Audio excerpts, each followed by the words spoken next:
Karen marched across my yard yelling about my chickens. Within minutes, she had HOA papers in one hand and the police on speed dial. But when my new neighbor stepped outside, the whole story flipped in a way she never saw coming. I was out back refilling the chicken feeders when I heard it, the sharp click of heels on the pavement, fast and angry. Then the voice, shrill enough to carry across the fence line. "Excuse me. You can't have those here." I turned, dusting seed off my palms. There she was, Karen Henderson, the self-appointed queen of our HOA. Her blonde bob was perfectly stiff, her clipboard clutched like a weapon, and her lips pursed in disgust as if my hens were carrying the plague instead of laying breakfast. "They're chickens, Karen," I said evenly. "Not meth labs." She gasped like I'd cursed at her. "Don't you dare make jokes. Section 14B clearly prohibits livestock within HOA boundaries. You are in serious violation. These need to be gone immediately, or I'll have no choice but to initiate eviction proceedings." I almost laughed. Eviction? For hens? These weren't roosters crowing at dawn or a barnyard full of pigs. Just a half-dozen hens in a tidy coop tucked behind my shed. My kids loved collecting the eggs in the morning. We kept the place clean, quiet, and well within county law. But Karen had never needed a reason to cause a scene, only an audience. "County ordinance says up to 6 hens are legal on residential lots under half an acre," I said calmly. "And this lot is zoned exactly for that. I checked before we even built the coop."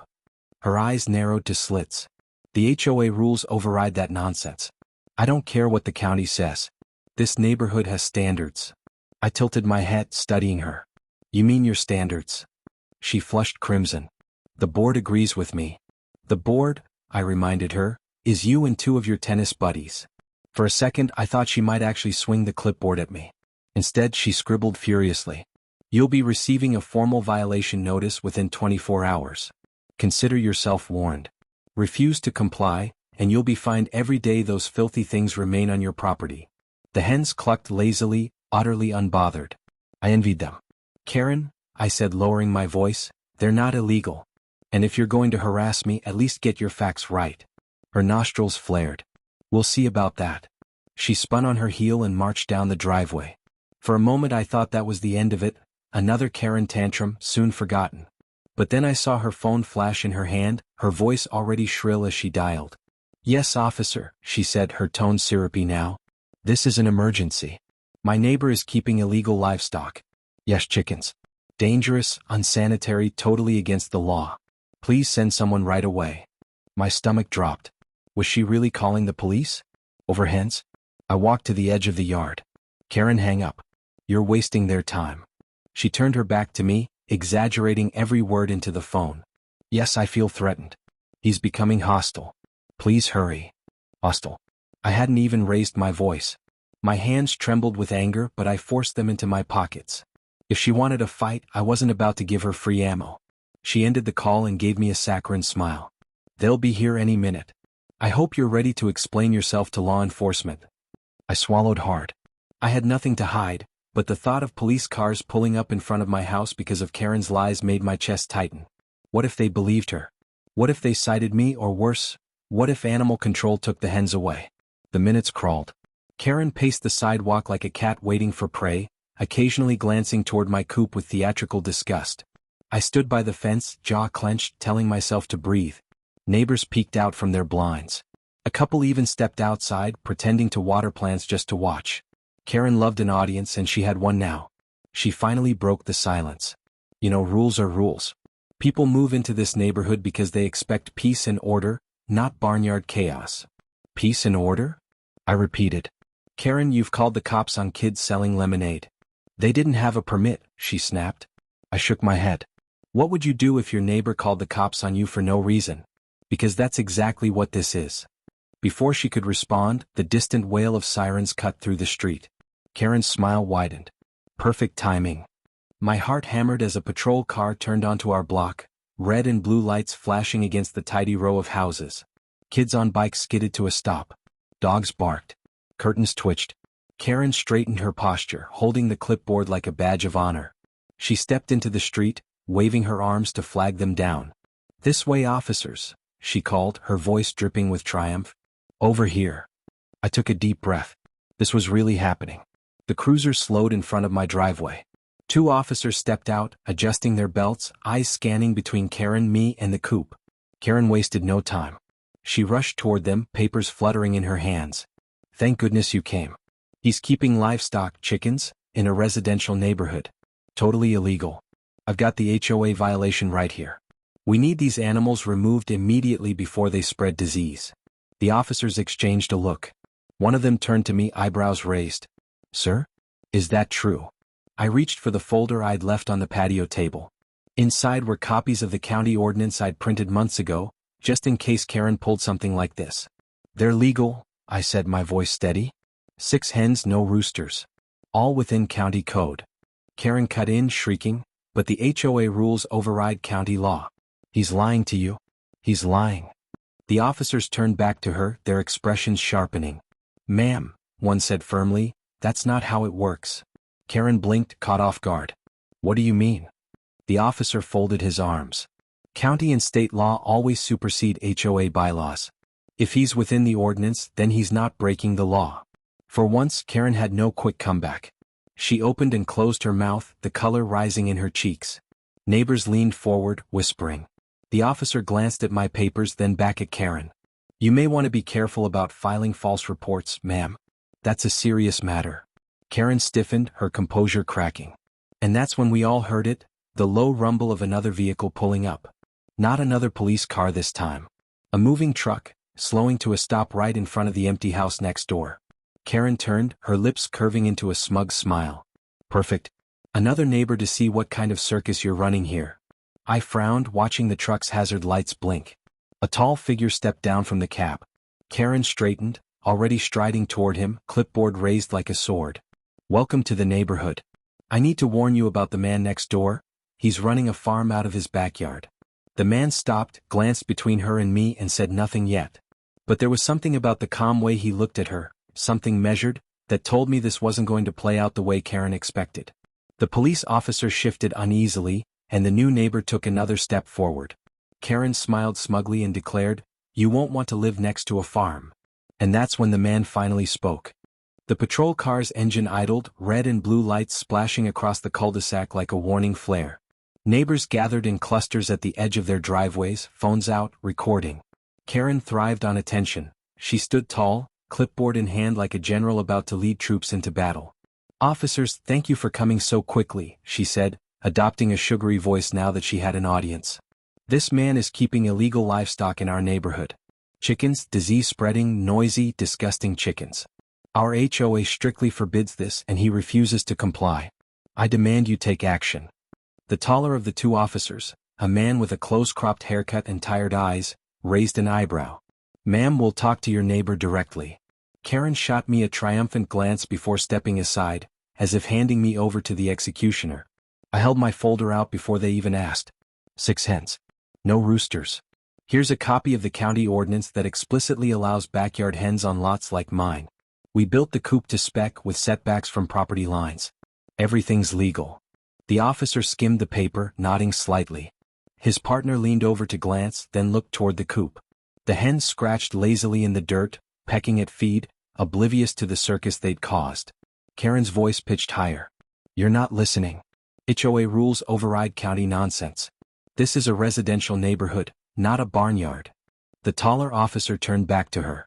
"Ma'am, HOA rules do not override state or county law. If county ordinance says he's allowed to keep hens, then he's not breaking any laws. This is a civil matter between you and your HOA, not a police matter." Karen's face twitched. She wasn't used to being contradicted, especially not by authority figures. "So you're just going to let him turn our neighborhood into a petting zoo?" The shorter officer, a woman with a no-nonsense tone, spoke firmly. "Ma'am, calling in a false report of illegal activity is a serious issue.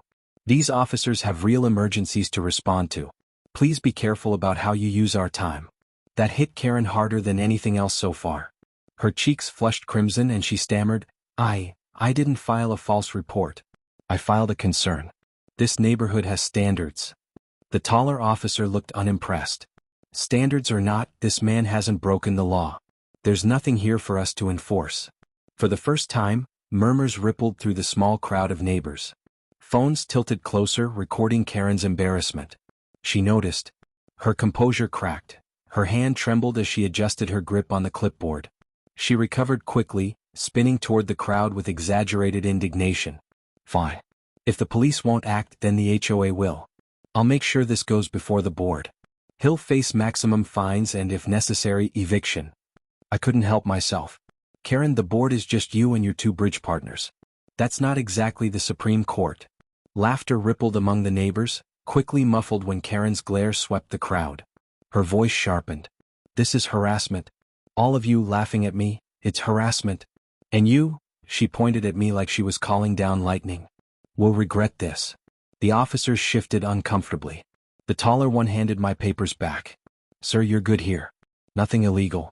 Keep doing what you're doing. Karen was trembling now, her outrage boiling over. You're taking his side? Unbelievable. You're supposed to enforce the law, not coddle criminals. The female officer's patience snapped. Ma'am, one more outburst like that and we'll be the ones writing you a citation for disturbing the peace. The crowd hushed. The color drained from Karen's face, but she pressed her lips shut. For once, silence. Then, as if fate wanted to turn the screws tighter, the moving truck next door beeped as it backed into the empty driveway. The new neighbor, tall, composed, still in his crisp white shirt despite the heat, stepped out and adjusted his tie. Karen latched onto him instantly. She practically sprinted across the lawn, waving her clipboard like a flag of surrender to fresh reinforcements. Sir, she called, voice syrupy sweet again. Welcome to the neighborhood. I feel so sorry you have to move in next to this. She pointed at my coop with exaggerated disgust. An unauthorized farm. Chickens in a residential area. But don't worry, I'm on the HOA board and I'm dealing with it. You won't have to put up with this mess for long. The man tilted his head slightly, considering her words. His expression was neutral, unreadable. He glanced toward me, then at the coop, then back to Karen. Chickens, you said? He asked calmly. Yes, disgusting things, Karen said, her tone dripping with self-righteousness. Totally illegal. I've already called the police, but clearly they're not doing their job. So the HOA will have to take matters into its own hands. He paused, then adjusted the cuffs of his shirt. His voice was steady. Actually, chickens aren't illegal here. Karen blinked, her smile faltering. Excuse me? The man's eyes settled on her, steady and unblinking. As a matter of fact, I know the regulations quite well. Karen's voice cracked. And who are you supposed to be? He reached into his pocket and pulled out a black leather badge holder. For a moment he didn't open it, just held it there between two fingers, letting the weight of silence grow. Neighbors leaned in. Even the officers shifted slightly, curiosity piqued. Karen let out a forced laugh. What is that? Some kind of neighborhood watch ID? Don't play games with me. But something in his calmness unsettled her. He flipped the holder open. The gold crest gleamed under the setting sun. The crowd collectively gasped. The officers stiffened to attention. Karen froze, her eyes locked on the badge. The color drained from her face. The man closed the badge holder and tucked it back into his pocket. And as the commissioner responsible for overseeing agricultural regulations in this state, he said, his voice cool but edged with authority, I can tell you for certain, chickens like these are 100% legal. Karen's knees seemed to weaken. Her clipboard sagged in her hands. Neighbors whispered loudly now, some covering smiles, others recording every second. The taller officer smirked faintly, folding his arms. Well, I guess that settles it. Karen tried to speak, but all that came out was a strangled squeak. She coughed, straightened, and tried again. This doesn't change anything. HOA rules? The commissioner cut her off, his tone suddenly steel. HOA rules do not supersede state law. And if I find out you've been weaponizing those rules to harass your neighbors, there will be consequences. Silence fell across the street. Karen's mouth opened and closed, but no words came out. For once she was speechless. I exhaled, the tension in my chest loosening. I hadn't expected backup to arrive in the form of a state official moving in next door. But the way he looked at Karen told me this was only the beginning. The commissioner turned his eyes from Karen to me, his expression unreadable. Looks like we're going to be neighbors, he said quietly. Then louder for everyone to hear, and I'll be keeping a close eye on how this HOA operates. Karen's knees buckled slightly. For the first time in years she didn't look in control. The commissioner's badge closed with a quiet snap that seemed louder than Karen's voice had all afternoon. She found her footing with a brittle laugh. So you're some state suit. Congratulations. This is a private community. We have standards. She jabbed her clipboard toward my coupe. And that, she spat, is not one of them. The taller officer shifted. Ma'am, you heard the commissioner. Karen ignored him. I will not have a petting zoo next door slashing our property values. The board will convene an emergency session tonight. We'll vote to levy maximum fines and start eviction. She turned to the neighbors. If we let him get away with this, what's next? Goats? Pigs? A rooster at 4 a.m.? Murmurs rolled through the onlookers. A gray-haired man raised a hand. He doesn't have a rooster, Karen. And my grandkids like the eggs. Karen cut him a glare. You're not helping. Then louder, there are health risks. Salmonella. Odor. Predators. I took a breath. The coop's cleaned daily. Feed is sealed. The run is hardware cloth, buried 12 inches. No smell, no mess. You all know that, you've lived next to us for a year. The commissioner, he hadn't offered his name, stepped closer and scanned the setup. Manure contained? Drainage away from property lines. Yes, I said. Compost tumbler. Rain barrel to the street swale. He nodded once, then addressed the officers without taking his eyes off Karen. Nothing here presents a nuisance under state guidelines. HOAs can adopt aesthetic standards, but they cannot invent health violations or misrepresent law to coerce compliance. Karen seized on that. Aesthetic? Exactly. Chickens are ugly. A couple neighbors snorted. Karen rallied, stabbing her clipboard at me. Setbacks. 15 feet from any lot line. Yours is too close. She yanked a measuring tape from her tote. Move. The commissioner lifted a hand. Don't enter his property. I opened the side gate and stepped out with a folded survey. Lot plan. Permit notes. The coop's 18 feet off the west fence, 22 off the north. Karen snatched at the papers. I kept my grip. The commissioner accepted them instead, skimmed, then returned them. Karen huffed, thwarted. From the porch of the empty house, the moving crew paused. The new neighbor finally spoke. James Carter, he said, nodding to me. The officers then last to Karen. I'll be next door. Karen pivoted to the neighbors like a campaigner. Are we really okay with living in a barnyard? Think of summer. Flies. Rats. She jabbed a finger at me. When property values fall, remember who brought livestock here. A woman in a sun hat folded her arms. The only thing lowering values is you calling the police every week. Excuse me? Karen's voice cracked. The taller officer cut in. Here's what's going to happen. We're clearing this call. No crime. No citation. If the HOA wants to debate rules, that's civil. Keep it civil. Karen's jaw pulsed. Fine. 7 o'clock. Clubhouse. Emergency session. She spun back to me, chin high. You'll receive a notice within the hour. Failure to remove those animals will incur $100 per day. James's gaze didn't move. You cannot issue fines for conduct permitted by law. Try it and you risk an unfair practices complaint. Karen masked a flinch with a smile. Your office isn't the boss of our community. State law is, he said. Her nostrils flared. Then we'll amend the bylaws. Retroactively. You can't, I said. Watch me. The officers dismissed themselves with a nod. The cruiser rolled away. The air held that crackling, post-storm energy. Karen pulled out her phone and dictated each word sharp. Emergency board meeting. Agenda. Livestock prohibition, nuisance designation, fine schedule, legal counsel authorization. She lingered on the last two words. And I'll recommend we suspend your pool access.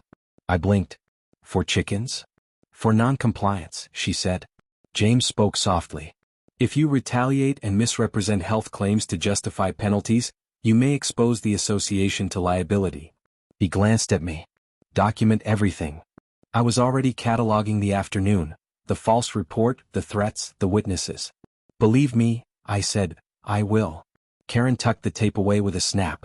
See you at 7. She marched off, heels ticking. Halfway down the sidewalk she halted, turned, and smirked. Oh, animal control will be by shortly. I told them I smelled waste. James didn't blink. Then they'll smell pine shavings. My pulse, which had slowed, spiked again. Another agency? Another scene?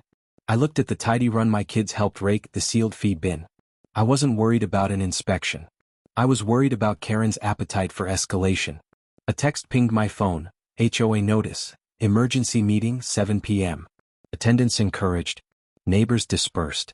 A couple lingered to squeeze my shoulder and murmur, "We've got your back." The gray-haired granddad added, Bring those eggs to the potluck anyway. I managed a laugh I didn't feel. James turned to his movers. Unpack the office first.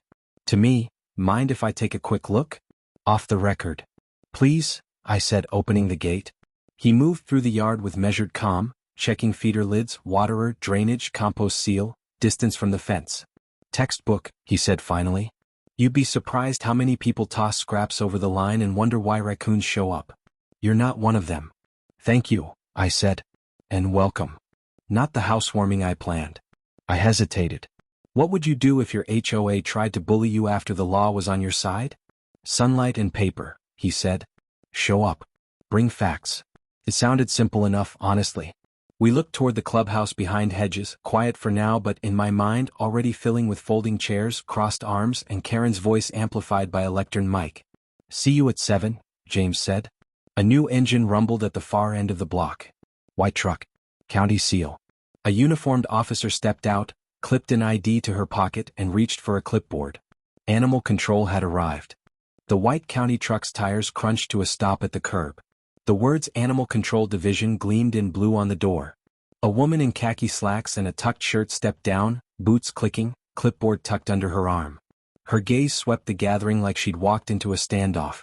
Karen lit up as though she'd just been handed reinforcements. Finally. Someone competent. She pointed toward my coupe, voice high and triumphant. You'll want to shut this down immediately.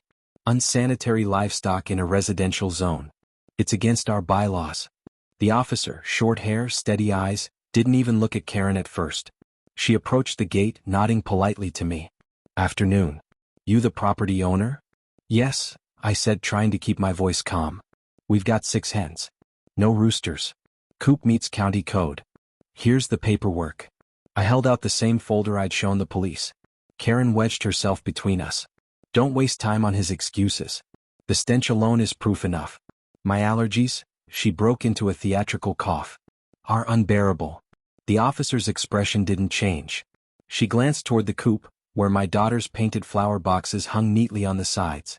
The hens scratched quietly, feathers glossy, no smell beyond fresh pine. She jotted a note. Birds look healthy. Coop's clean. She flipped through my papers quickly, then nodded. This is compliant. Karen's jaw dropped. What do you mean compliant? You can't just take his word for it.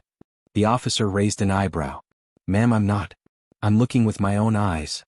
A ripple of chuckles ran through the gathered neighbors. Karen flushed crimson. She waved her clipboard like a sword. This neighborhood has standards. He's lowering property values. Chickens attract predators. Coyotes, foxes, rats. Predators are everywhere, the officer cut in flatly. Nothing here suggests improper management. Frankly, this is one of the cleaner setups I've seen. Karen sputtered. You're siding with him? The officer clipped her pen back to her pocket. I'm siding with county law. There's no violation here. Her words hit like a gavel. Karen's knees stiffened. She opened her mouth to protest again, but another voice spoke before she could. Thank you for confirming. It was the new neighbor, James Carter. He stepped forward from his driveway, hands in his pockets, calm as ever. His movers paused mid-box, clearly sensing the weight of the moment. The animal control officer nodded to him, then turned to me. You're fine here. No citation. I'll log this as a resolved call. She turned and headed back toward her truck, Karen scurrying after her. You can't just leave. I'm on the HOA board. I demand you shut this down. The officer didn't slow. File a civil complaint if you like. But legally there's nothing to enforce. She slid into the truck, shut the door and drove off. The neighborhood erupted. Laughter, murmurs, even a couple claps. Karen stood frozen in the street, clipboard dangling at her side, face a mask of disbelief. I finally exhaled, but James wasn't done. He stepped closer, his gaze steady on Karen. You've called the police, he said evenly. You've called animal control. Both times they confirmed he's in compliance. Yet you're still threatening eviction. Karen straightened, her brittle smile returning. As I've said, this community has standards. The HOA rules override these government loopholes. James's eyes narrowed, though his tone stayed calm. Government loopholes? Karen flinched but pushed on. Exactly. We won't tolerate lawlessness. And as acting HOA president, I'll see to it personally. The crowd murmured again. Some neighbors folded arms. Others shook heads. It was clear her control was cracking, but Karen was too far gone to notice. James took a step closer. For the first time, the authority in his posture fully surfaced. He didn't raise his voice, but every word carried weight. "Ma'am, let me be perfectly clear. HOA rules do not override state or county law. And as the State Agriculture Commissioner, I have jurisdiction to review HOA enforcement when it concerns agricultural regulations. If I find misuse of authority, harassment, misrepresentation, or attempts to fabricate health claims, you will face consequences." Gasps cut through the crowd. Phones lifted higher, recording every word. Karen's mask cracked. She tried to speak, but it came out as a stammer. You're bluffing." James pulled the badge from his pocket again, flipped it open, and held it up for everyone to see. The gold crest caught the fading sunlight. "No," he said quietly. "I'm not." Silence fell. Karen's hands trembled around her clipboard. Her eyes darted to the neighbors, but not one person backed her up. Even her closest ally, Martha from 2 doors down, kept her head low. Karen's lip curled, desperate. You're just moving in. You don't understand how we run things here." James closed the badge holder with a snap. "You're right. I don't understand. Because what I'm seeing isn't how lawful communities run things. It's how bullies do." The air felt electric. Karen's breath hitched. For once, she had no retort ready. I glanced at James, awe and gratitude mixing. He had diffused her in a way no one else had managed. But then Karen's expression shifted. Her shoulders squared again, a stubborn gleam flickering in her eyes. She drew herself up tall, forcing her voice to steady. "This isn't over," she hissed. "You might have law on your side, but I have the board. And the board has me." She pointed her pen at James like a weapon. "Don't forget you're a resident now. And that means you play by our rules." James didn't blink. "Then I'll see you at your board meeting." Karen froze, caught mid-breath. You can't just show up," she stammered. "I'm not just showing up," James said. His voice was low, calm, final. "I'll be reviewing every one of your enforcement actions. Starting tonight." Karen's hand trembled around her clipboard. She tried to glare, but it came out as something closer to fear. She turned on her heel and stalked back toward her house, muttering under her breath. The neighbors murmured louder now, energized. Phones buzzed with texts. Kids laughed nervously. I turned to James. "Why did you do that?" He shrugged. "Because I've seen this before. HOAs thinking they're untouchable. Someone needs to remind them they're not." I nodded slowly, still stunned. "Thank you." He gave me a faint smile. "Neighbors look out for each other. Right?" Before I could answer, Karen's front door slammed shut. A moment later, porch lights snapped on like flood lamps, glaring across the street. Her silhouette appeared in the window, phone pressed to her ear. James noticed too. He tilted his head toward me. "She's calling someone else." "Who?" I asked. His eyes didn't leave her window. "We'll find out soon enough." Karen's porch light cast a harsh white glare across the street, flooding my yard like a stage spotlight. From behind her curtains, her shadow paced with her phone pressed tight to her ear. James Carter watched without flinching, hands in his pockets, the quiet gravity of a man used to standing in conflict zones. He wasn't rattled by Karen's theatrics. He just studied her silhouette as if cataloging evidence. "You know she's not done," I said quietly. He nodded once. "She'll escalate before she backs down. People like her always do." I frowned. "You sound like you've seen a lot of Karens." His gaze stayed fixed on the window. "Not Karens exactly. Just people who think they can bend rules until they break others." Karen's voice rose, muffled through the glass but sharp enough to catch fragments. "Fines, board authority, higher-ups." I sighed. "She's probably calling the other board members. If you can even call them that." James finally turned to me, his tone thoughtful. "You know, she's relying on intimidation. But intimidation only works if nobody pushes back." I gave a weary laugh. "Believe me, we've tried. Letters, signatures, complaints. She just twists it all, says we're harassing her." James tilted his head. "She ever face outside review?" "Outside review?" He gave a faint, wry smile. "That's what I do. I don't just cut ribbons at farm expos. Part of my office is making sure local enforcement, HOAs included, don't misuse agricultural regs." That caught me off guard. "Wait, you mean you actually oversee HOAs?" "Not directly," he admitted. "But when they use livestock or agriculture as the pretext to control residents, that falls under my purview." My jaw slackened. I hadn't realized how far his reach went. "So you could actually do something?" His eyes flicked back toward Karen's glowing window. Depends. I don't walk into a fight unless I know the facts. She's banking on fear. If you've got your paperwork in order, the facts are yours. I do, I said firmly.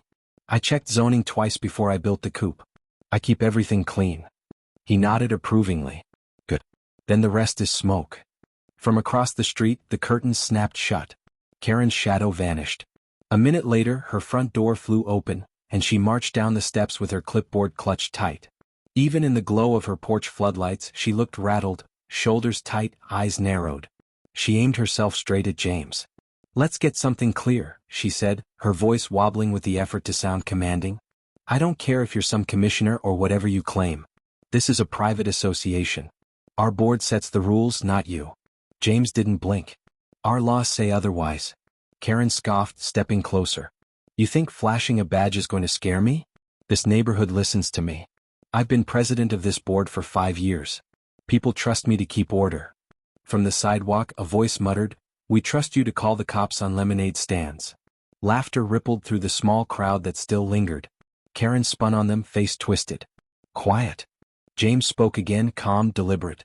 You keep saying, private association. But an HOA can't supersede county code. They can set standards on fences, paint colors, lawn height. But they can't invent agricultural law. Chickens are legal. That's not negotiable. Karen's lips curled. Chickens? Do you even hear how ridiculous that sounds? We're arguing about barnyard animals in a neighborhood of professionals. Doctors, lawyers, CEOs, and now what? Farmers? James's voice stayed level. Food security isn't ridiculous. Families keeping hens for eggs is as old as neighborhoods themselves. The state recognizes it as a lawful, sustainable practice. Karen gave a sharp, bitter laugh. Oh please. What's next? A cow in the front yard? Goats grazing on the lawn? She gestured wildly at me. He wants to drag us back 50 years. And you're enabling it. I clenched my fists but held back. James, on the other hand, took a single step closer, closing the space between them. You know what's ridiculous? He asked softly. Pretending you're protecting the community when you're really just protecting your ego. Karen's face twitched. Excuse me? You're not worried about chickens. You're worried about control. Her lips parted, but no words came. He leaned back slightly, still calm. And I'll tell you something else. You might be surprised how many of your so-called professionals grew up collecting eggs in their backyard. Karen's eyes darted around, searching for allies. But the neighbors watching stayed quiet. No nods, no support. Some even smirked. Her jaw tightened. You think you're clever, don't you? James didn't answer. Karen turned on her heel, heading for the sidewalk. Fine. Laugh it up. But tomorrow morning, violation notices will be on your doors. And this time there won't be a loophole to save you. I frowned. What does that mean? She didn't answer. Just strode back toward her house, the clipboard tapping against her thigh with each angry step. James watched her disappear into her doorway. Then, without looking at me, he said, She's bluffing. I wasn't so sure. You sound confident. She's counting on intimidation, he repeated. I've seen this game before. The trick is knowing when she's bluffing, and when she's desperate enough to make a move.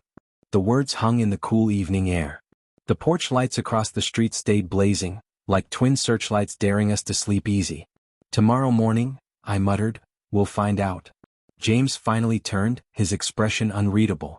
You might want to keep that paperwork close. Morning sunlight spilled across the cul-de-sac the next day, catching on windshields and dew-slick lawns. The street was quiet, at least until I opened my front door. There it was, taped squarely to the glass, a crisp white envelope stamped with the HOA logo. The letters were bold, black, and unmistakable. Notice of violation. I peeled it free, heart pounding. The words inside were worse than I expected. Illegal livestock on property. Daily fines of $100 effective immediately. Failure to comply within 10 days will result in lien proceedings against your home. My stomach turned. Karen hadn't been bluffing. She'd gone straight for the jugular. A voice drifted from next door. You get one too? I turned. James stood on his porch, holding an identical envelope already opened. His expression was calm but edged with steel. He waved the paper. Looks like I'm in violation as well. Interesting, considering I don't own any chickens.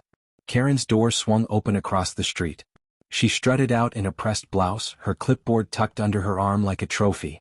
Her smile was wide, too wide. Good morning, neighbors, she called. I see you've both received your notices. It's a new day for this community. Finally, order will be restored. I clenched the letter in my fist. You find me and him? Karen smirked. You housed illegal livestock and he aided and abetted your defiance of HOA rules. The board voted unanimously. James's eyes flickered. Unanimously? Of course, Karen said. The board always supports me. Neighbors began to drift out of their homes, drawn by the scene. Some carried coffee mugs, others just stood in slippers. Phones appeared again, lenses trained on us. James stepped forward, paper folded neatly in his hand. His voice carried low but firm. Karen Henderson, you've now issued fines that are unlawful under state code. You've claimed authority you don't have. Do you understand what that means? Karen's laugh was sharp. It means I'm doing my job. Unlike you, hiding behind fancy titles. HOA bylaws are binding. You don't get to march in here and throw your weight around. James reached into his pocket. He drew out the black leather badge holder, flicking it open with a quiet, deliberate motion. The gold crest gleamed in the morning sun. State Agriculture Commissioner. Gasps swept through the crowd. Phones zoomed closer. Karen's smile faltered. James held the badge steady, his eyes locked on hers. And as the official charged with enforcing agricultural law in this state, I am telling you, your fines are void. Your threats are harassment. And your misuse of authority is now a matter for state review. Karen's face drained of color, but her voice shot higher, shriller.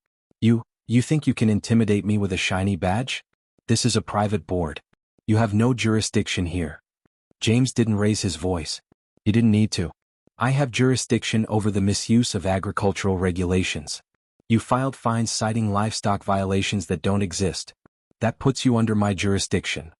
The silence that followed was deafening. Neighbors exchanged wide-eyed glances.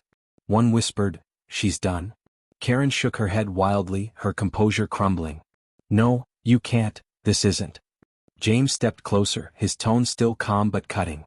You've embarrassed your neighbors. You've wasted police resources. You've harassed a family in compliance with the law. And now you've escalated into fraudulent enforcement. Karen's grip on her clipboard tightened until her knuckles went white. I will not be lectured by a bureaucrat. James tucked the badge back into his pocket, his eyes never leaving hers. Then you'll be lectured by a judge. The words hit like a gavel. Gasps rippled again. Phones captured every angle. Karen's breath came fast, shallow. She looked from face to face, searching desperately for an ally. But no one moved. I felt my chest loosen for the first time in days. Relief mixed with awe. James had turned the entire street against her with nothing but calm authority. But Karen wasn't finished. She lifted her chin, forcing steel into her voice. You think you've won? This community elected me. They need me. And I will not step aside because some outsider waves a badge. James didn't flinch. We'll let the evidence decide. But if you continue issuing unlawful fines, I'll file an injunction by the end of the week. Karen froze, lips parted. For once she had no comeback. Then, just when I thought the standoff was over, she spoke again, softer but with a dangerous edge. You may have the law, she said, eyes narrowing, but I have something more powerful. Time. The crowd shifted uneasily. Karen smiled faintly, almost to herself. Boards outlast neighbors. Commissioners come and go. But me? I've been here for years. And I'll still be here long after both of you are gone. Her words landed like a threat, heavy and lingering. James didn't respond. He just studied her, silent, measuring. Then finally he said, We'll see. Karen turned on her heel and strode back into her house, slamming the door. The neighbors murmured in low voices. Some slipped away, others lingered, whispering about lawsuits, cameras, and the badge they'd just seen. I turned to James, still reeling. What happens now? He exhaled slowly. Now she's desperate. And desperate people make mistakes. Keep your paperwork close. And keep your phone charged. I swallowed hard. Because she's not done. James's eyes were steady. Not by a long shot. From across the street, Karen's curtains twitched. For a brief moment, we saw her face in the window, eyes sharp, lips pressed in a thin smile, as she raised her phone and snapped a photo of us standing together. By midday, the street had the hum of a hornet's nest. Word spread faster than any HOA email chain could carry it. The commissioner's badge reveal was already circulating in the neighborhood group chat. Screenshots of Karen's face caught mid-shock, side by side with James Carter holding his ID.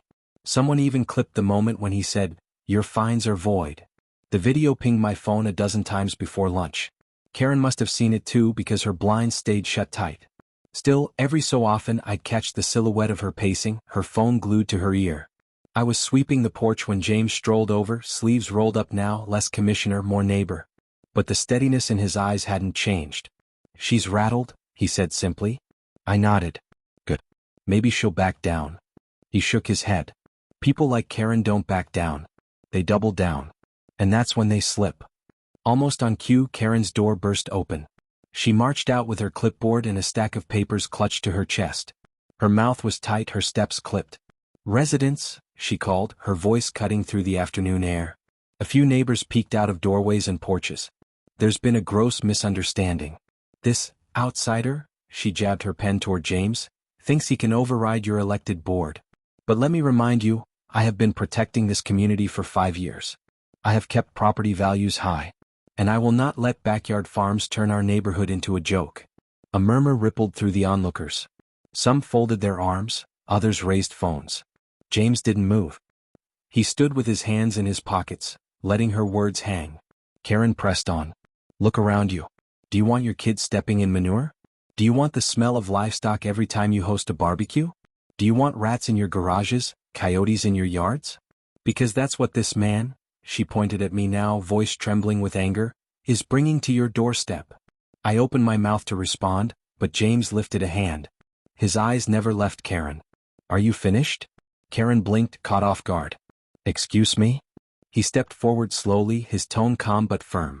Because I'd like to explain something to your neighbors that you conveniently left out. The crowd shifted closer, curious. Karen stiffened, but James didn't stop. HOAs can set rules for appearances. They can say what color you paint your fence. They can regulate how tall your grass grows. But what they cannot do is create false health violations to punish residents. That's not just harassment, it's fraud. Karen's face blanched. Fraud? Yes, James said evenly. Fraud. And when you issued fines claiming livestock violations that don't exist under state law, you crossed the line. Gasps shot through the crowd. Phones zoomed in. Karen's voice pitched higher. That's ridiculous. These people, she gestured wildly to the neighbors, they elected me. They trust me. A voice rose from the crowd. We didn't elect you. You ran unopposed. Laughter followed. Karen's face tightened like a mask cracking. James kept his tone level. You've used intimidation for years. But intimidation doesn't hold up against facts. And the facts are clear. These hens are legal, the coop is clean, and your fines have no standing. The neighbors murmured louder now, some nodding, some openly smirking. Karen's voice shook as she tried again. You're twisting everything. I was protecting you. Protecting all of us. Another voice piped up, a man in a ball cap. Protecting us? From eggs. This time the laughter wasn't muffled. It rolled through the crowd like a wave. Karen's eyes darted, frantic, desperate for control. She jabbed her pen at James. You don't belong here. You think your fancy badge means something, but it doesn't. This is my neighborhood. James finally raised his voice just enough to cut through the noise. No, Karen. This is their neighborhood. He gestured to the crowd. Not yours to bully. Not yours to control. And if you keep abusing your position, I'll make sure the state steps in formally. The laughter died. Silence dropped heavy. Everyone stared at Karen. Her mouth opened, then shut. She clutched her clipboard like a shield. For once she looked small. I exhaled slowly, the weight of months of frustration finally lifting. It wasn't just me anymore. Everyone saw her clearly now. But Karen wasn't finished. She never was. Her eyes flicked to her phone, clutched in her other hand. She raised her chin, forcing a brittle smile. You think you've cornered me. But you don't know who I've been talking to. The crowd shifted uneasily. James's brow furrowed. Who? Karen's smile widened too wide. Let's just say, higher authority. Someone who understands that HOAs need teeth. Someone who won't let bureaucrats tear down the order we've built. The neighbors murmured nervously. Phones hovered higher, recording every second. James stayed calm. If you've been calling state offices, then good. Let them come.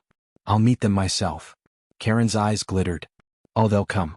And when they do, we'll see whose authority really matters. She spun on her heel, striding back toward her house. The slam of her door echoed across the cul-de-sac. The crowd broke into whispers, buzzing like bees after a stone was thrown into the hive. Some slipped away to gossip on porches. Others lingered, shaking their heads. I turned to James. She's bluffing again, right? He didn't answer immediately. He just studied Karen's drawn curtains, his jaw tight. Finally he said, maybe. Or maybe she really did call someone. My stomach sank. Who would she call? He exhaled slowly. There are a few names. None good. As if on cue, the growl of an engine echoed down the street. A dark SUV with tinted windows turned the corner, rolling slowly toward us. The neighbors hushed, phones tilting up, waiting. Karen's front door opened again. She stepped onto her porch, arms crossed, a smile tugging at her lips. Told you, she called. Here they come. The black SUV slowed as it rolled down the cul-de-sac, tires whispering against the asphalt. Its windows were tinted so dark the street lamps reflected back like mirrors. The engine idled low, predatory, as if the vehicle itself were sizing us up. Neighbors hushed. Phones tilted higher. I felt my stomach tighten. Karen stood on her porch, arms crossed, the smug tilt of her chin betraying her triumph. See, she called, her voice loud enough for the entire street. Someone finally came to back me up. This community isn't lawless. Order still matters. The SUV stopped in front of her house. For a long moment, nothing happened. The air seemed to hold its breath. Then, with a quiet click, the driver's door swung open. A man stepped out. Broad-shouldered, clean-shaven, dark suit pressed razor-sharp despite the midday heat. A lapel pin glinted faintly. He surveyed the street with cool detachment, then adjusted his tie. His eyes landed on Karen first. Mrs. Henderson? His voice was smooth, authoritative, the kind that carried without shouting. Karen nearly preened. Yes, I'm the HOA president. Thank you for coming. He gave her a polite nod before turning to the rest of us. My name is Richard Monroe. I'm counsel for the state HOA Federation. Gasps rippled through the neighbors. Phones zoomed closer. Karen's smile widened, teeth flashing. Yes, you heard him. State counsel. Finally, someone who understands the authority of this board. She shot James a victorious glance. Your badge won't scare him. James's jaw tightened, but he didn't move. His calm was deliberate, measured. He studied Monroe the way a chess player studies an opponent across the board. Monroe clasped his hands behind his back. It has come to my attention that this association is facing disputes regarding enforcement. I was contacted by Mrs. Henderson with claims of non-compliance and escalation. Karen jumped in eagerly. Illegal livestock. Refusal to comply with board mandates. Disrespecting authority. And harassment. She jabbed her pen toward me, mocked me in front of everyone. Muffled chuckles broke out among the neighbors. Karen shot them a glare sharp enough to cut glass. Monroe ignored the laughter. His gaze drifted to me, then to James. Before I address this, I'll need to see documentation. I handed over my folder, the same one I'd shown the police in animal control. Monroe flipped through the pages, face unreadable. He closed it and passed it back. County ordinance does allow up to 6 hens, he said evenly. But HOA boards retain the right to set stricter community standards. Karen's shoulders relaxed, a smile creeping back. Exactly. But Monroe wasn't finished. However, he glanced toward James, those standards cannot conflict with state protections, nor can they be enforced through misrepresentation. If bylaws are stretched beyond their legal scope, the board risks exposure. Karen's smile faltered. But, you're supposed to support us. I'm supposed to ensure HOAs don't self-destruct with lawsuits, Monroe replied coolly. That includes protecting residents from unlawful fines. The neighbors erupted in whispers. Phones swung toward Karen. James finally stepped forward. Mr. Monroe, I'm James Carter, Agriculture Commissioner for this state. These fines are unlawful. Mrs. Henderson has attempted to use agricultural claims to harass residents. That's my jurisdiction. Monroe's eyes sharpened. Commissioner Carter. I've heard your name. James didn't flinch. Then you know I don't bluff. Karen's face twisted. She looked from Monroe to James, panic starting to flicker in her eyes. Wait, you're on my side, right? Monroe's gaze lingered on her clipboard. That depends, Mrs. Henderson. Did you issue fines citing livestock violations? She hesitated. Just a flicker, but it was enough. I issued fines because the board demanded action. James cut in. The board didn't demand action. You did. And you lied to your neighbors about what the law says. Karen's breathing quickened. That's not true. Monroe raised a hand. Mrs. Henderson, calm yourself. His tone was mild, but the authority in it silenced her instantly. He turned back to James. You're correct about agricultural law. If fines were issued citing livestock restrictions that contradict county code, they won't hold. Karen's face crumpled. But the board supports me. A voice called from the crowd, No, we don't. Laughter erupted. Karen's cheeks burned crimson. She spun, searching the crowd for loyalty but found none. James's voice was low, final. This is what happens when intimidation runs out.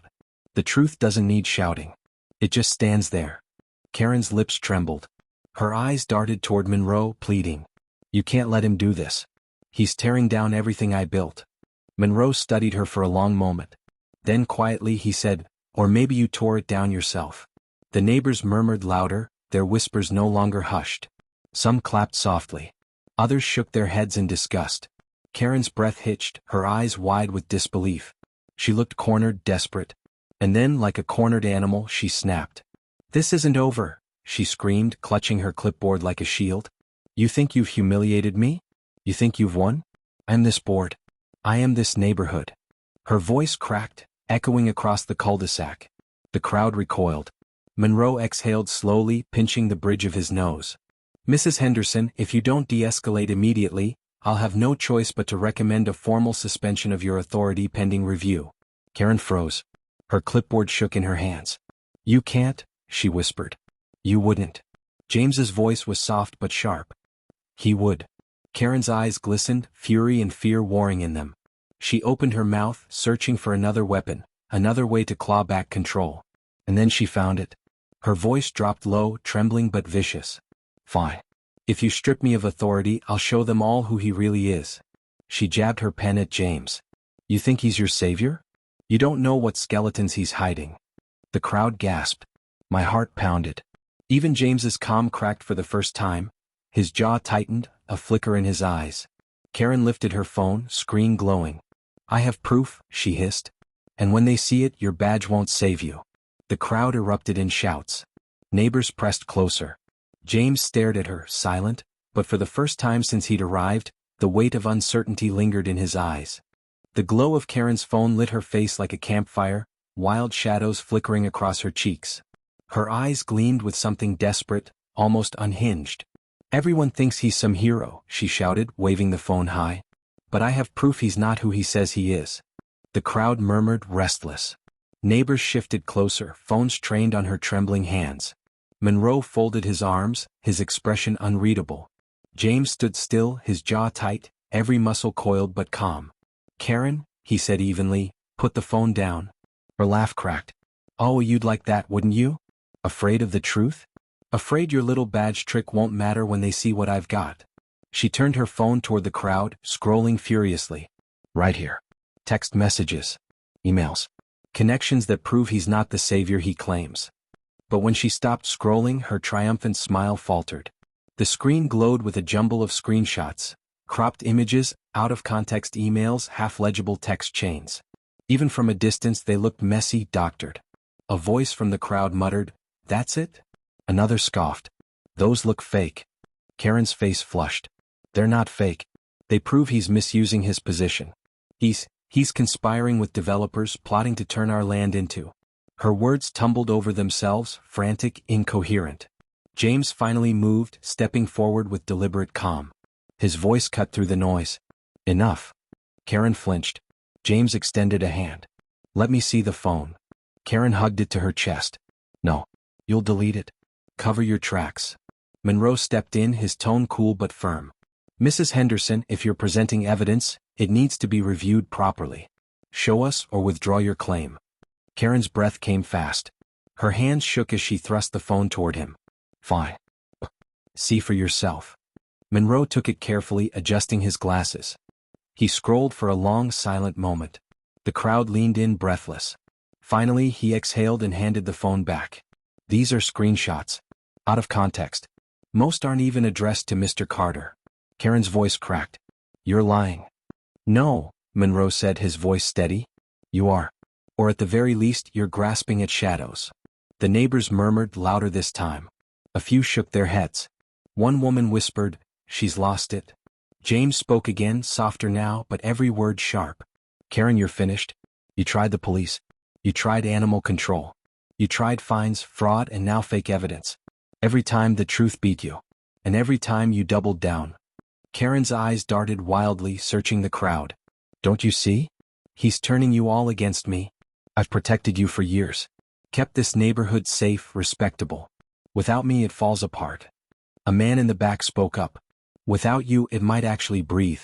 Laughter rippled through the crowd. Karen froze, the sound striking her harder than any words. James stepped closer, lowering his voice so only she could hear, but everyone still felt the weight of it. You built your power on fear. But fear only lasts until people see through it. And they're seeing it now. Karen's hand trembled around her clipboard. Her phone sagged at her side. The porch lights she'd turned on earlier still blazed behind her, but suddenly they looked harsh, exposing rather than protective. Monroe cleared his throat. Mrs. Henderson, based on what I've seen, I'll be recommending an immediate suspension of your authority pending a formal board review. Any fines you issued are void. Any threats you made are recorded. He gestured to the neighbors' phones. And I assure you, they will be used. Karen's voice broke. You can't do this to me.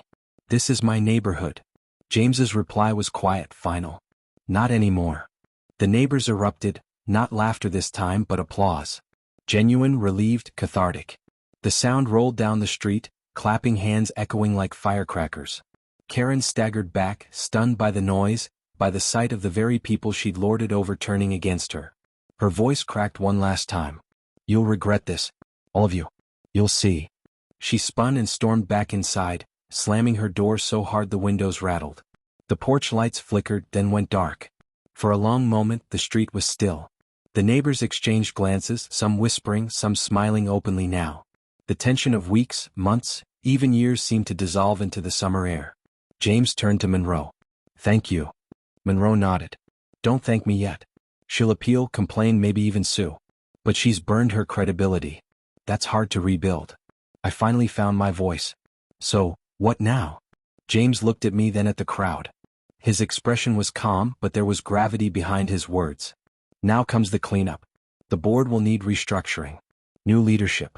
And a reminder that power doesn't come from fear, it comes from trust. The neighbors nodded, murmuring agreement. Some even clapped again. For the first time in a long while, I felt the neighborhood breathe. But even as relief settled in my chest, I caught movement in Karen's darkened window. Just a flicker, a shadow passing by, a flash of a phone screen glowing. James caught it too. His jaw tightened. She's not done, he murmured. Monroe followed his gaze. No. But after tonight she's cornered. And cornered people. He didn't finish the thought. He didn't need to. The neighbors began drifting back toward their houses, conversations buzzing, relief tempered with caution.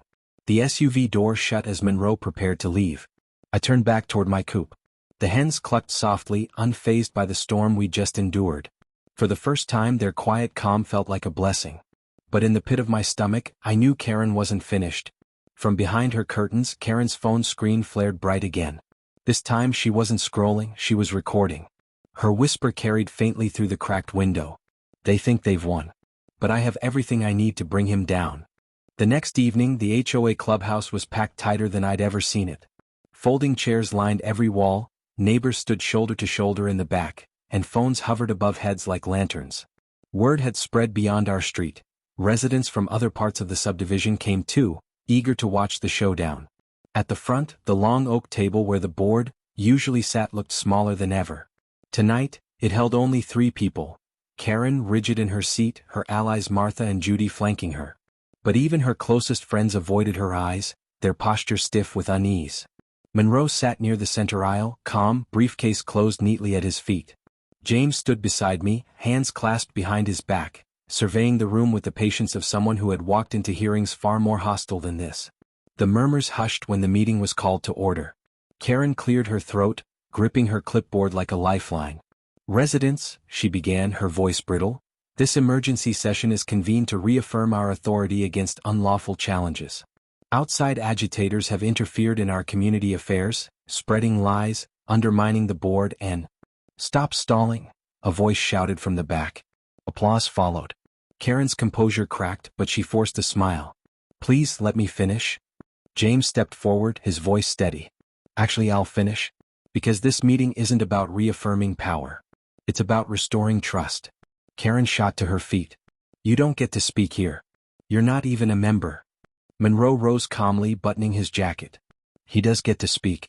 As State Agriculture Commissioner, he is both a resident and an authority on the laws you've violated. And as counsel, I support his right to address this body. The applause was louder this time. Karen's smile vanished. James lifted the envelope containing the violation notices. He held them high for all to see. These fines are unlawful. They cite violations that do not exist under county or state code. That alone voids them. But more than that, issuing them under false pretenses is harassment. And harassment, ladies and gentlemen, has no place in your neighborhood. Murmurs surged. Phones captured every word. Karen's voice rose shrill. He's twisting the rules. You all know what will happen if we allow livestock to take over: disease, predators, declining values. James cut her off sharply. No. What's happened is this. You've used fear to control your neighbors. You've called the police on children, harassed families over paint colors, and now tried to weaponize false laws against backyard hens. And tonight your reign ends. The room erupted. Some clapped, others cheered. Karen slammed her clipboard on the table. You don't have the authority. Monroe's voice cut clean through the noise. Mrs. Henderson, I do. Effective immediately, your authority as board president is suspended pending full review. The residents will elect interim leadership tonight. The cheer that followed was deafening. Karen's face drained. She turned to her allies, but Martha stared at her lap and Judy slid her chair back slowly, refusing to meet her eyes. You can't abandon me, Karen hissed. But they already had. James's voice gentled now, addressing the room. Leadership isn't about fear. It's about trust. And trust has to be earned. He looked back at me, then at the neighbors. Your community deserves better. The crowd stood, clapping, filming, smiling at each other in relief. For the first time in years, the clubhouse felt alive with something other than dread. Karen slumped into her chair, the clipboard sliding from her hands. Her lips moved, but no sound came. For the first time she was silent. I exhaled, the weight of weeks of tension melting from my shoulders. My neighbors smiled at me, some patting my back, others asking for eggs, laughing now that the storm had passed. When the meeting adjourned, people lingered outside in the cool evening air. Conversations buzzed about new leadership, about fairness, about finally having a community worth living in. James stood at the curb, hands in his pockets, looking calm, steady, exactly as he had the first moment Karen tried to challenge him. I walked up beside him. Thank you, I said quietly. He shook his head. Don't thank me. You had the truth on your side. I just made sure people listened. I smiled. Well, without you, Karen might have buried me under fines and fake rules. He gave me a faint grin. Bullies always overreach. She handed you the rope. All you had to do was let her tangle herself in it. I glanced at his calm profile, the badge tucked away in his pocket. You think she's really done? His eyes flicked toward Karen's darkened porch across the street. For a moment, his expression was unreadable. Then he said simply, she'll try again. But after tonight? No one's following her anymore. We stood in silence for a moment, watching neighbors disperse, laughter drifting through the air, lighter than it had been in years. The hens clucked softly in their coop when I got home, as if reminding me that their quiet existence had sparked all of this. I fed them, checked their water, and for the first time in weeks, didn't feel the weight of Karen's shadow watching. When I finally sat on the porch, James passed by with a wave. The street was calm again. Ordinary. But now it felt like ours, not hers. Sometimes the loudest voice in the room isn't the one worth listening to. Karen thought fear made her powerful. But in the end, facts, law, and community proved stronger than intimidation.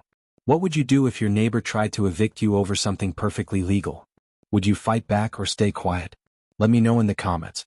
And if you want more true stories of HOA power trips gone wrong, don't forget to like, share, and subscribe. Because sometimes the best way to beat a bully is simply to shine a light on the truth.